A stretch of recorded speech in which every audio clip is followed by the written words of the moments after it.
嗨，大家好，我是 Liz， 欢迎回到我的频道。今天要讲解的主题是宇宙想对你说的话。那等一下我们会先来看一下你最近的状态跟宇宙想要对你说什么话。那我们现在就来开始选牌咯。这边由左至右是1、2、3，第一个是这个黑碧玺。然后第二个的话是这个黄水晶，第三个是粉水晶，这样。好，那还没有选完的朋友可以先按暂停，选完的朋友我们就来开始解牌咯。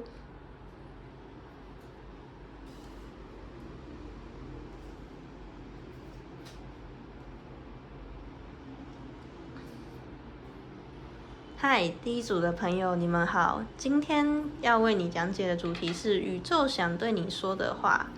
那前面我已经有先抽好一张现在状态的牌跟2张建议的牌卡。那2张建议的牌卡我们会留到最后才看。然后第一张先来看你的状态。最近你的状态是，你不适合所有人。拥抱你的古怪，朝向你的真实目标。你最近可能发现自己跟别人不太一样，可能不是最近啊，就是你这样一路上走过来，你就发现你跟群体中的人是不太一样的，思想上、行为上都有一套自己的标准。有的时候，你甚至会想这些点是不是应该把它藏起来，可以让你更顺利的在社会中生存。那我们来看一下宇宙，就是有什么样的话想对你说，你要怎么去拥抱你的这个古怪呢？我们先来抽你的状态，你的状态。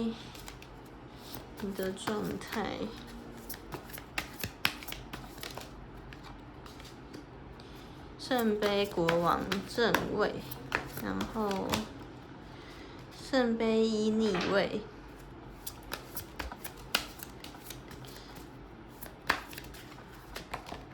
还有圣杯5正位。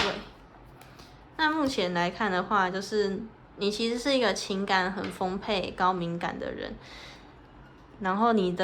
在看事情上面啊，你会以理性跟感性就是交叉对比做一个决策，就是如果你在做决策的时候，你会这样子做。然后你在看一个人，你觉得他怎么样的时候，你会看他在情感上的表达的方式，还有承受的方式是怎么样的，然后逻辑上他是怎么样去做一个运行。所以我觉得这个是你的一个基本的特质。那目前你如果有在工作的话，就是你在工作啊，社会地位上是有一定的位阶，或者是你已经做很久了，可以当到主管阶级，类似这种。那目前的话，你是一个很敏感的人，但目前你没有办法身受自如的控制自己这个敏感的部分，所以你就会觉得你这个高敏感就是让你觉得很累啊，你就会像这个圣杯5一样，你都只看到它这个不好的地方。就高敏感如果没有控制好，可能就会发生想很多啦，然后每天活在自卑里面。像这个拥抱你的古怪嘛，你可能没有办法接受自己跟别人不一样，你甚至会觉得想那么多，没有办法很理智的去判断一件事情，没有办法很果断的去执行一件事情，让你觉得心很累。就你一定很常在那边拉扯，因为你是一个可以看到感性又看到理性的那一面。有的时候你在下决策的时候，你就觉得说，我到底要遵循我内心的想法，还是要遵循这个社会价值观普遍认为对或者是好的想法。然后目前你在情感上的这个流动的话，我觉得是有障碍的。你可能会压抑啦，就是故意让自己不要想那么多，就觉得自己这个想法只是就是在妨碍自己成功。你可能会有这样子的想法。但是这边他提醒你，这边有2个圣杯是站着的，他说你要去看到是高敏感他这件事情的好处，而不是都只看他悲伤的这个部分。或者是你最近在对看事情的角度的时候，你会很容易先看到悲观的那一面，而不是正向的那一面。像我自己也是一个很敏感、想很多的人，我会觉得说高敏感它的好处就是说我可以更细微的观察到别人的情绪波动跟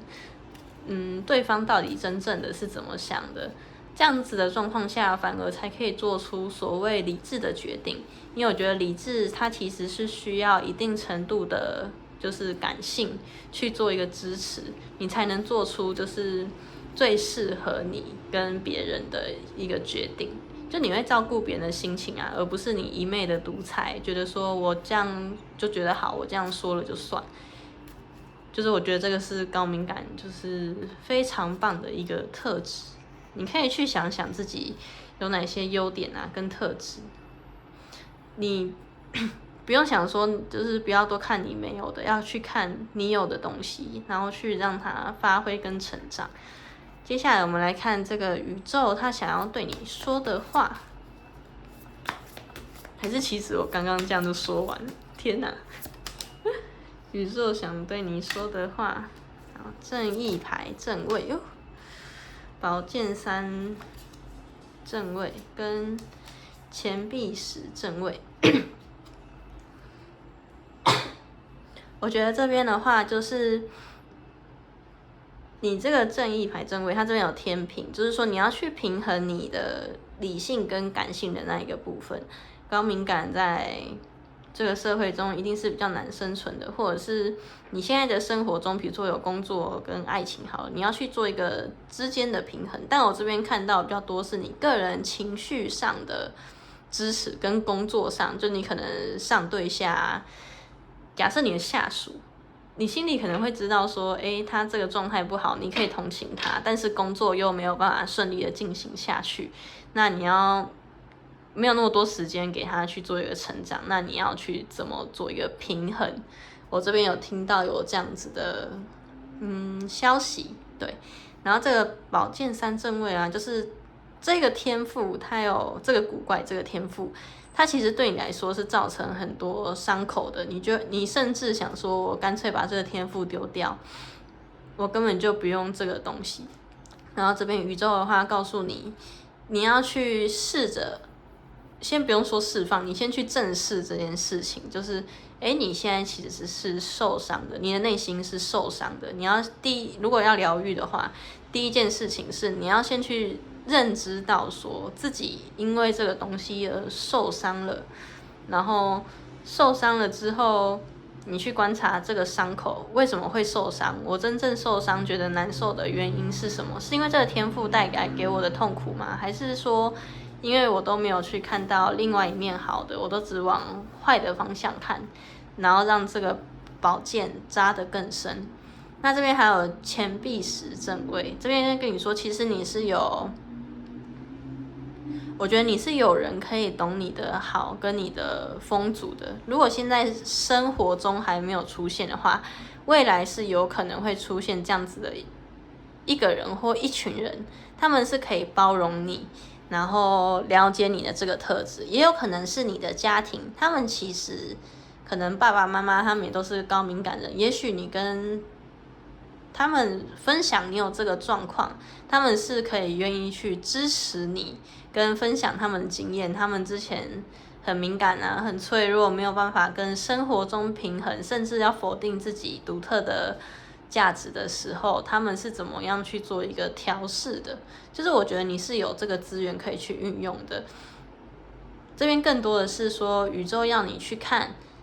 你至今为止累积了什么，你拥有的东西，因为你都看就是比较悲观的那一面，那其实你有好的跟很多的资源，你可以去看。其实你这样一路走来，你很辛苦，也很不容易。那他这边就是跟你说，其实你有的东西比你想象中的多，而且就是你值得拥有这一些，你要去让这一些技能去发挥真正的专长。那我们看他宇宙最后想跟你说的话。那第一个的话是星光七姐妹跟星际守护者，这边的话是跟你说诞生新创作生命的棉枝表达。你最近可能有在进行一个新的事业，你想尝试一个新的东西，也有可能你真的正在做。他这边跟你说，你可以去试着表达看看，然后跟试着执行看看。也许执行的过程中，你会发现自己可以怎么样去平衡你现在这个状态。做的过程中，你会去挖掘到你自己的价值，你就不再把眼光聚焦在你都是不好的上面，你会慢慢的发现你有很多很好、很值得你去经营的地方。那他这边的话说，你要透过保持扎根来播种光。这边意思是说，你已经就是在地球这边可能转世啊，或者是守护，不论是灵体的守护，或者是我们这样子人类转生下来，就你已经有好几次的经验了。那他这边的话是邀请你说，你可以去更落地。落地的意思是说，你要去接地，让它融入在你的生活中。这不一定说是什么很伟大的事情，有可能你的这个创作就是可以帮助大家去面对他们生活中的不平衡啊，或者是古怪。就算我跟别人不一样，我要怎么去跟在这个社会上生存？我觉得你的创作是跟这一方面有关的。那他这边跟你说，你可以更贴近每个人生活中都会出现的事情，比如说去撰写一个故事啊，或者是编一部剧、画漫画之类的，来去散播你的这个能量、光与爱。让大家看到你的古怪，让大家知道说，其实我就算做我自己，我也是可以在这个社会上生存下来，发光发热，可以让人家被看见的，不用去压抑着自己。对，那这个是今天宇宙要给你的祝福跟支持。那第一组的朋友，今天的解牌就到这里咯。如果有喜欢或者是有什么感想，可以在下面留言。想知道更多，可以找我做个人占卜哟。就这样，拜拜。要换第二组的朋友，换之前我先来洗个牌。哎呦，剧透第二组的这个牌。那第二组黄水晶的朋友们，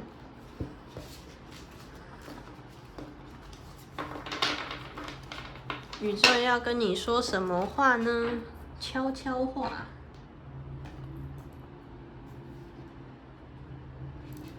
好，那现在的话是这个选到黄水晶第二组朋友们的解牌。上面这一张是你现在状态，下面这张是宇宙要跟你说的话跟建议。那我们先来看第一张，第一张牌是婴儿步伐，行动在感到合理之前，先跟随直觉。你们是平常一群很依靠直觉在生活的人，就比如说，我觉得这样做 OK， 我觉得这样做我不喜欢。就是你们在做事情或者是在选择工作啊、伴侣，都是以这个为最大的考量。就是你觉得你心情上怎么样，你会选择那个你最觉得快乐的去做，就像婴儿一样，不会想太多，先做了再说，这样子。是一个活在当下的一群人，这样。那我们来看一下你现在的状态。战车牌逆位，钱币侍者逆位，恋人牌正位。好，那这边的话，但是跟你说，你最近可能这边恋人牌正位嘛，有可能是遇到一个新的伴侣，或者是说你的人生是充满很多新鲜感啊，跟有趣的事情在等着你探索。目前你如果有想要，我这边看就是有这个钱币侍者跟战车牌嘛，我会觉得你其实有想要前进，做一个新的事业，你想做一个不一样，就是去探险、去冒险。这边看，我觉得是工作，就是你已经有累积一定的实力了，但是你想去做这件事情，但你很怕你实力不足，你就一直有点卡在现在的阶段，就是要前进不前进的，就是你的整体是没有达到一个平衡的，但你的感情啊、生活状态上是有达到平衡的。如果有伴侣的话，就是说你们伴侣之间的，可能你们要一起去尝试一个新的事情，但可能对方或者是你会有点害怕。你们内心的想法会觉得说，我真的已经足够了吗？我要做这件事情，那我前面的这些预备的基本的知识啊、技能，我真的都学会了吗？你总是会觉得自己好像没有别人学的扎实，没有别人学的扎根，然后你就不敢跨出那一步，就是你在某一件事情上会有点是这样子的。那这边如果提到爱的话，我觉得单身的朋友们在爱情也有可能是这样的。就算你的追求者很多，也有人欣赏你，你总是会觉得说自己还有哪一个方面不足，或者是自己根本就没有那么好，就不敢往前去爱别人。你可能会觉得说，别人如果了解了你之后，他就不喜欢你了，怎么办？觉得你很无聊，或者是觉得你没有像表面上的，就是第一印象看起来这么的。就有落差，他如果失望了，你会很难受，所以你有可能会有点不太敢放心的去爱，这边就会有这两种状况。对，他这边有新项目，可能就不敢动，或者是你要去可能有的人是要升职加薪，就比如说老板看你，他觉得你还不错啊，要提拔你，要当组长或者是主任。你就觉得说，我还没有到那个部分啊，我怎么有办法去领导别人？你就会怕，你甚至有可能会拒绝这个升职跟加薪的机会。对，那这边我们来看一下，如果是找工作的朋友们，也有可能有这个状况，就是你去应征了，然后你会觉得说，真的有办法吗？就是会有点怕的这样，然后对方真的找你的时候，你会觉得。我真的可以胜任吗？这样有点可爱这一组。宇宙想跟你说什么呢？然后说得很快。这个是圣杯侍者金币石，前一组也有金币石，然后权杖就是女皇逆位跟权杖9逆位。那这边的话来看是你要做的这个新的事业啊，或者是你现在生活中正在进行的，就是这个生活，你是充满热情跟想象力的，你是充满创造力的。他这边跟你说，你可以去发挥你的想象力跟创造力，去享受你的生活。然后有跟你说，你在决定事情的时候，要先停下来想一下，就是那个停下来不是要你就是往自己不足的地方看，而是说你不要每件事情都依靠直觉，这样子有的时候其实是会就是去做了之后才发现，天哪，这不是我想要的，可是你头已经洗下去了，你就只能全部洗完。然后你有可能会连累到自己啊，或者是身边的人要去帮你做这个收尾。所以我觉得你们这一组的个性是很可爱，就是想到就去做，然后不会想太多。我其实很羡慕这种人因为我就是会想太多、纠结，就是这类型的人是我非常羡慕跟敬仰的人。这样子，你们手边其实有很多资源，你可以去看自己现在所累积的时间。跟你说，你要有自信。你是有实力的，而且你如果在工作上或者是创业上，这边可能也有要创业的朋友，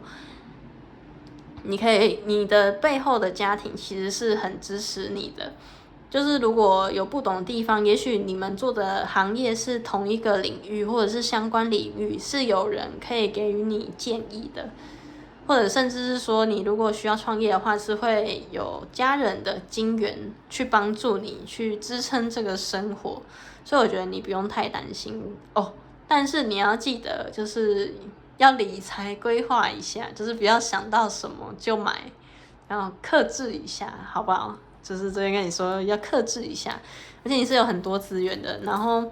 你可以尽情的发挥你的想象力跟创造力，对。然后做一件事情，就是不可以3分钟热度或者是虎头蛇尾，要去审慎的评估这件事情。如果做了，我身边的资源够不够用，能不能撑到这个项目结束？就比如说，假设要离职好了，你可能只有2万块，然后你可能1个月房租就要缴1万块，那你是不是就是1个月内就要找工作？那你可能就要想说，还是我多存一点钱再离职？就是如果要行动之前，要做像这样子的一个思考。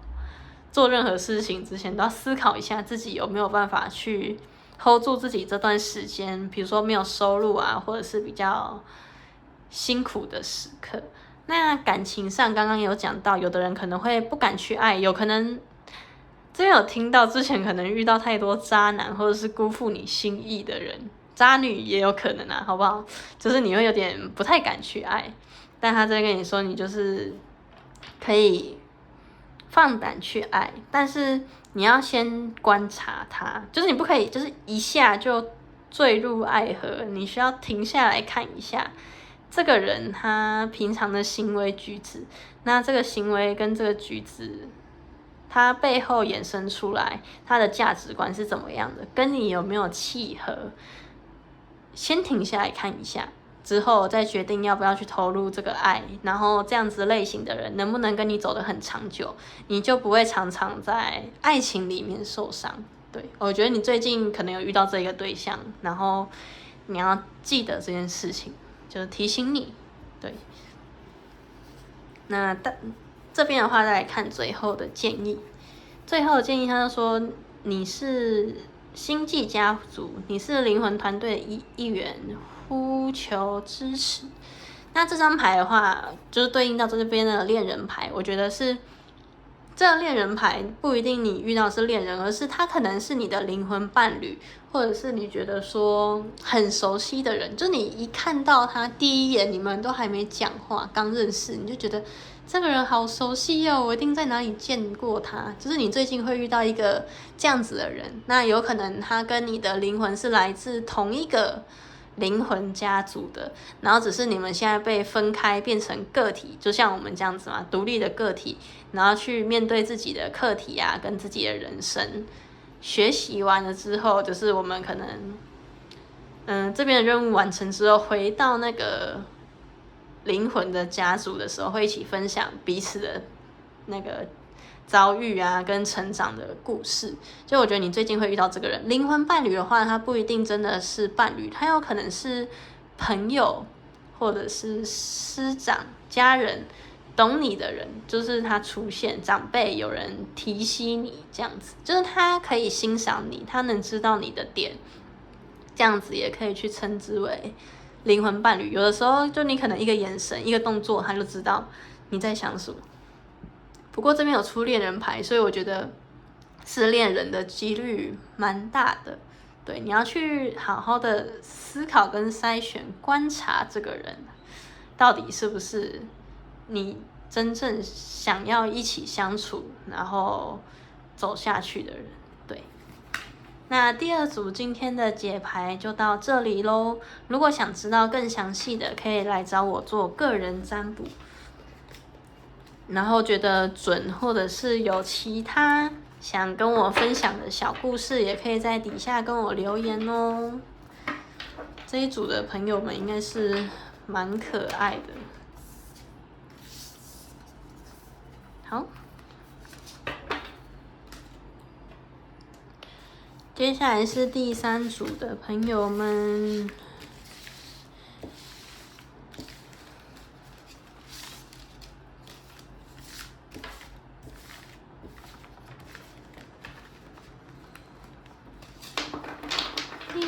3组的朋友们，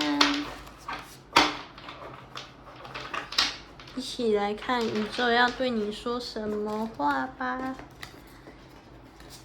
嘿，第3组是这个抽到粉水晶的朋友们。然后你们的牌有超多张，那前面2张是你们的状态，后面3张是给你们的建议。我们先来看你的状态，再来看就是宇宙想对你说什么话，跟给予你的建议。这边的话是信任时机跟我们哈索尔一组。那我先抽这个塔罗牌，然后再一起看。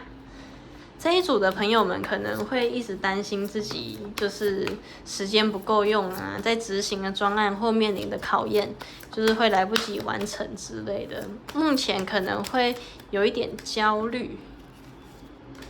好，宝剑5逆位，圣杯9正位。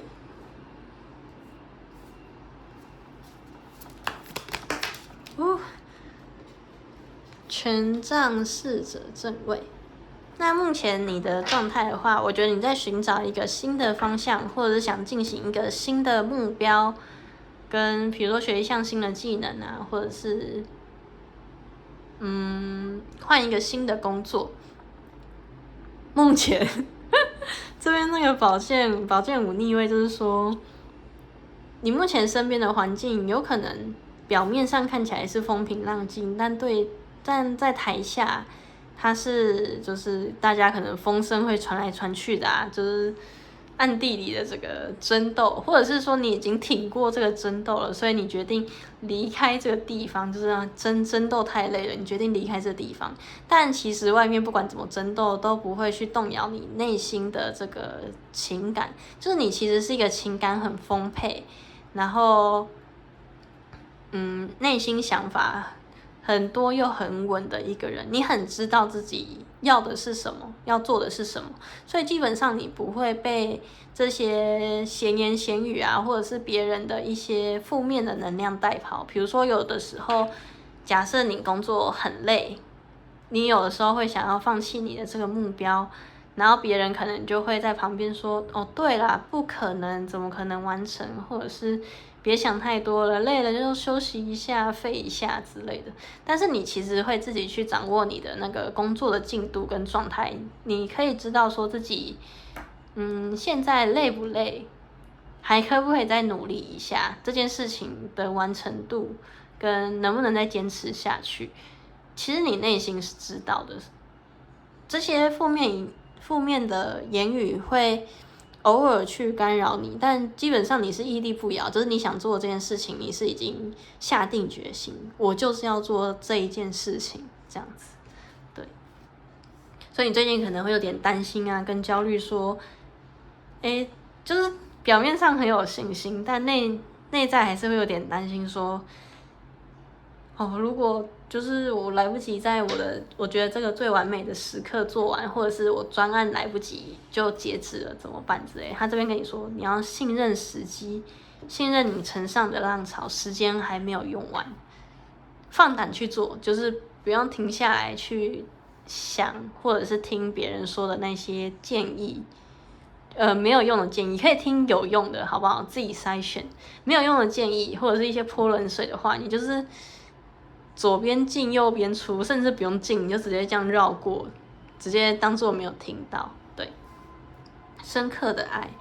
这边我们哈索尔一族，他是说他们哈索尔一族是一群很温柔的这个族群，然后他们知道在地球上生活或者是工作，是很辛苦的，因为可能社会的框架是没有办法去包容一些比较古怪或者是比较新颖的想法，或者是有的时候在工作上明明很努力，别人没有看见，你会遭受到抨击。他们知道你是很辛苦，那这边他有跟你说，你可以回去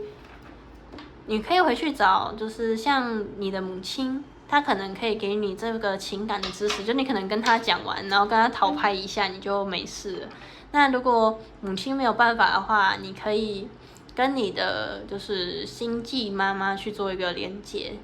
她可以去安抚你的这个情绪。你如果要说怎么连接，就是你在心里，我自己都这样连接，我在心里说，就是说我很可怜啊，就是想要讨拍，然后就会有个感觉，就是说哦没关系，你可以再坚持下去，你也知道你要做什么，就我就觉得被安抚了这样。每个人的那个方式不太一样，你可以去找找看，你应该会知道啦，我觉得你会知道。那我们接下来看宇宙想对你说的话。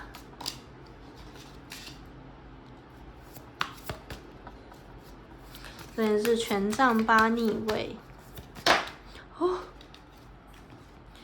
圣杯7正位，今天3组都有这个钱币10正位，天哪，超棒的！然后还有这个皇帝牌正位，这边跟你说，你不用担心，你就是你人生的，就是主控者，不用担心，慢慢来，慢慢来比较快。你有的时候快，然后你着急的时候会焦虑，反而那件事情没有办法做好。比如说我们在画图啊，或者是在写文案的时候，如果太着急，就是写出来的东西会没有办法去扣入人心，因为你就是会想一些很负面的事情，你产出的那个东西，它就会沾有那个能量。但如果你是慢慢来，然后沉浸在自己的这个世界啊，这个想法，就是好的想法跟氛围里面的时候，你就可以创造出你满意的东西。专案进行的时候也可以更顺利。就像你如果要8小时，然后都用很焦虑的方式去创作，那你不如集中1-2个小时，很高兴的去创作，这样子的效率会更高。对。然后圣杯7的话跟你说，你在做事情或生活的时候，就是你会想很多啊，你其实有很多想做的事情。他跟你说一件一件完成，可以先排你的优先的顺序，哪一件事情要先做，哪一件事情可以晚点做，去做一个规划，你才不会在这里面觉得就是混乱的这样。那你如果说你一开始有规划，那可能到后来在执行上有卡住啊，或者是有其他的变动，这是很正常的，就不用担心，就重新规划，你就去看你剩下还有多少时间，还有多少事情我们要去把它完成。对。然后这边钱币10的话，我觉得你是一个充满，你既有情感又有这个资源跟财富，可以去帮助你完成你想要做的事情。你这边如果你在跟别人讲要做这件事情的时候，开口求助，你可能会有点害羞。他跟你说不用害羞，你就是大胆的求助，你的家族啊，或者是你认识的人、朋友或者是公司，他们会愿意去协助你，给予你这个资源，不用担心。最重要的是你要相信自己是有这个资源，你也有办法在时间内完成你的计划的，不用担心。那这边有提醒你，就是不可以都活在你的幻想之中，就是你已经幻想你都做好了，这样只有脚踏实地去一步步的累积，才可以真正的去完成你想要做的事情。皇帝牌这边跟你说不用怕，你就做就对了，先行动了再说。对，要像这个皇帝牌代表牡羊座，就要像牡羊座一样热情啊，然后去完成一件想做的事情。这边的话也有跟你说，你在做的时候不要把眼光都只聚焦在这个上面，要去看更多的大局，要以大局为重。我觉得你们有在看啦，只是这是一个小提醒。对，最后我们来看宇宙想要跟你说的话，就是这边也是宇宙想跟你说的话，然后这边是另外的。对，这边的话有掀开帷幕，臣服于甜蜜跟宇宙的孩子。掀开帷幕的话是你要去质疑一切，它这边跟这个圣杯7是有对应的。你眼前可能会有一些幻象，一些，比如说你想象出来的美好，或者是有人给你画一个大饼，你要去掀开帷幕，去看到真正这件事情真正的实相到底是什么，去质疑任何不协调的事物，它必须离开你的生活。就比如说有一些人闲言碎语啊，或者是加入了你的团队，一天到晚在那边抱怨，或者是怎么样子，你就请他离开，这样子就是不协调的，跟你目标不一致的那些人事物，你就请他离开，这样子。你要去质疑你现在所看到，不一定都是真相，有的人可能给你画大饼，你要去小心跟注意。然后这边的话是臣服于甜蜜，能量喜悦跟热爱生活。你最近可能就是忙于你要做的事情，因为你就是会有点担心嘛，就时间可能快来不及啊之类的，你要做的事情很多，你没有空享受你生活的一些琐碎的美好。像我自己的话，如果很忙，我就会不想煮菜。然后觉得煮菜很麻烦，一天要花自己很多时间，或者是干脆3餐变1餐这样子，但这样是不好的。他在跟你说，你要去享受你生活中的那种细节。像煮菜的话，它是可以帮助你在某一个时段去断开你的思想，就你专注在煮菜的时候，你是可以很投入在那个里面的，而且你断开之后，你再接回来，反而接回来你的工作或你要执行的事情的时候，反而那个灵感就会随之而来。原本你可能觉得写不好，已经没有灵感的东西，会因为你去切个马铃薯啊，炒个红萝卜就出现了。然后他就跟你说，你可以去多多的享受你生活中的甜蜜。它不一定要是很大的事情啊，像你喜欢烹饪，你可能觉得煮菜煮一桌好吃的菜，大家吃得很开心，你也开心。有些东西是不能做割舍的，你必须跟你的生活、跟你的工作、你的家庭、你的爱情，他们是要平衡的，对，不能有一个特别突出，特别突出的时候就会失衡。那这边的话在说宇宙的孩子，宇宙的智慧就在你之内。这个意思是说，像我们地球上的花花草草啊，他们会很知道自己什么时候该绽放，什么时候该就是凋零，再次成为土地的养分，然后再一次的绽放。他在这边说，你也是这样子的，你静下来之后，你会知道你内心你现在该做什么。比如说像如果生活很规律的话，他可能每天固定7点就会起来，就像这样生理时钟。有些智慧是在你的身体之内的，它没有太多的为什么跟原因。这是你去 Google， 就是你为什么会在同一个时间起来，它都是一个很自然、很正常的一个现象。他这边跟你说，你在做的这个事情，或者是你在执行的项目，这些想法，你就去做。时间到了，它自然就会开花跟结果，不用去担心。就是你只要知道你现在可以做的是什么就好，遵循你内心的那一个想法。对，那这边的朋友要记得照顾好自己的生活，然后去质疑任何就是不协调的，要让它离开你的生活，才可以让事情进行得更加顺利哟。对，好，今天第3组的解牌就到这里咯。如果有任何的想法想跟我分享，都可以在底下留言。想要知道更多就是